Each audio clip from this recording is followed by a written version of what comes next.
mau mandi harus pakai apa? Oke. Kalau mau mandi Oke. harus pakai sambel. Salah.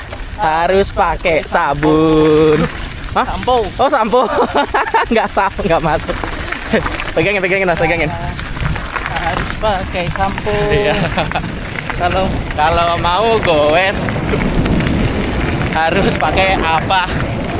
Kalau mau goes harus pakai sempol. Salah. Harus pakai sepeda. Salah. Harus pakai sepeda. Jalannya jelek ya.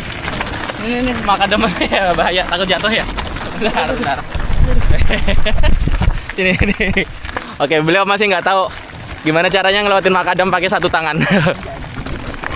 Kalau aku rumusnya gini, misalkan kita megang setang tangan. Kan nggak tahu guys.